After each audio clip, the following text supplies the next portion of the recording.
Where's the damn button? See, there's one already.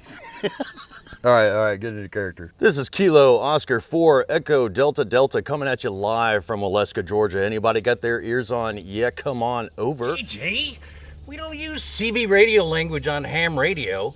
And by the way, it helps if you turn it on.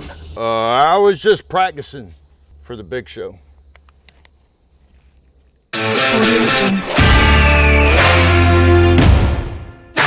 Today on Fuel the Fires, we've got Bob Johnson. He's going to be showing us how to throw together a practical and portable comms kit, which you can use to communicate with your family and or team locally while you're in the field. So Bob, take it away. Thanks, JJ. Appreciate it. Want to do an overview of this kit. We've tried to put together all the pieces that are needed for you to be able to communicate at least between two people. And whether that's between two cars going down the highway, if you're overlanding, if you're out camping or hiking, and you need the ability to communicate with your friends or family nearby. Plus, if you have the right kind of license and you've got them programmed in, this also gives you the ability to call for help on amateur radio frequencies through local repeaters and stuff. We'll go into much greater detail in this in our off-grid communications class coming up, and we'll tell everybody about the skills they need to have and how each of the pieces that are in this bag work. Well, that's a good point, Bob. So make sure you go to the website to check out for the upcoming comms class, off-grid comms. All right, Bob, so I see you've got everything laid out here for us to look at, but let's start from the top here. You've got this carrier, so tell us a little bit about it. Okay, this particular carrier was just the right size to be able to fit all the pieces into it that I needed to. You can find carriers like this on the internet, Amazon and other sources. Zippers, it's not only can be carried with a handle, but it's got a cool little shoulder strap that you can throw over your shoulder and carry with just all your other gear that you've got on. Plus it has a number of zippered pockets so that you can just kind of organize things a little bit better. And surprisingly, it has a significant amount of inside capacity as well. So we were able to put virtually everything you see on this table into this one bag. So moving on from the carrier, we got to get to the meat and potatoes here. So tell us about the radios. Okay, well, for this kit, I've chosen to put two very easily obtainable radios. They're not terribly expensive, mostly because if you drop them in the water or you lose them, you don't want to be out several $100s for the communications stuff. What have we got here? Baofeng UV5R. They're very common radios. Lots of people have them. They're very easily programmable.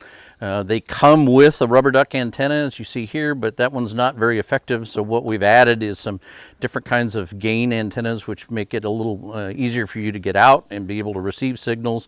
This happens to be just a kind of an extended antenna.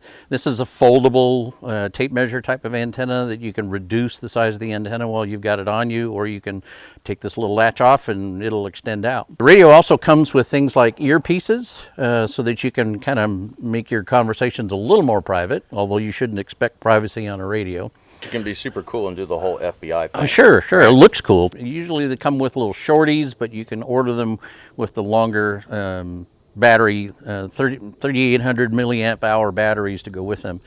You got to have the additional power available to you. So what we've included in here are two additional batteries for both of these.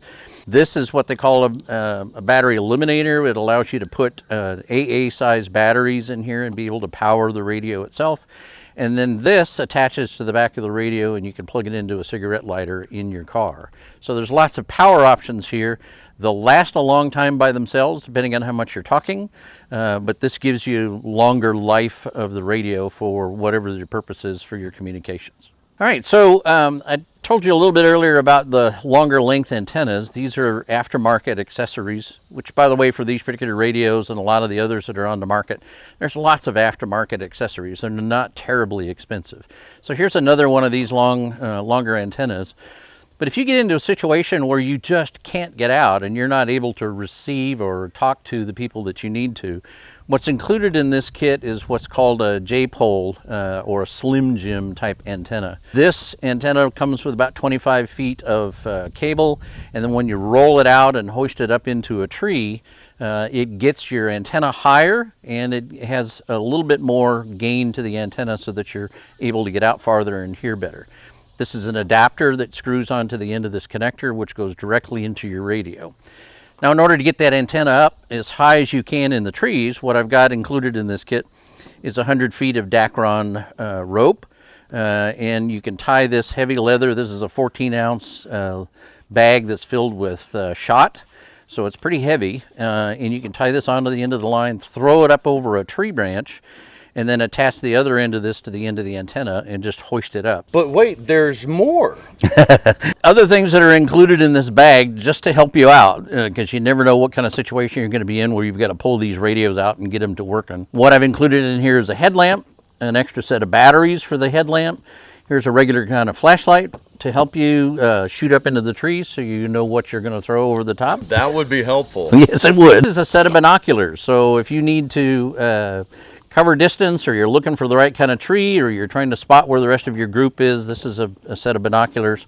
And then just a notepad that allows you to take some notes in the field, especially if you're writing down information that you're trying to pass on to team members, or you've got a GPS location that you're trying to communicate to public safety to come rescue you from whatever trouble you happen to find yourself in. The notes obviously will help keep your head straight when things are going kind of crazy for you. Always good to write down. Write it down.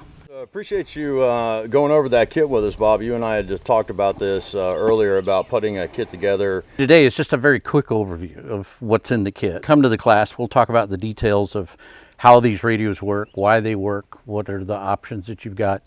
If you have to cover longer distances and you're not just talking around your neighborhood or between a couple of cars, we'll talk about the radios and antennas you need for that. And then we spend one whole morning preparing you to take the ham radio class. So when you sign up for the class, we're also going to send you a study material so that you've got what you need to get prepared to take the ham radio exam.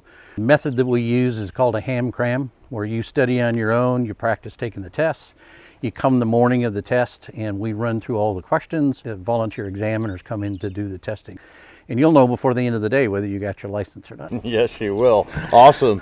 All right, so go to www.fuelthefires.com and you can sign up for the email list and you can check for upcoming classes and videos like this. Thanks for watching. What are you gonna do?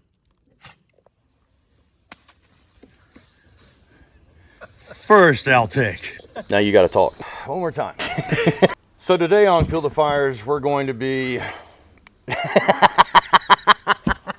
Yes, we are. Yes.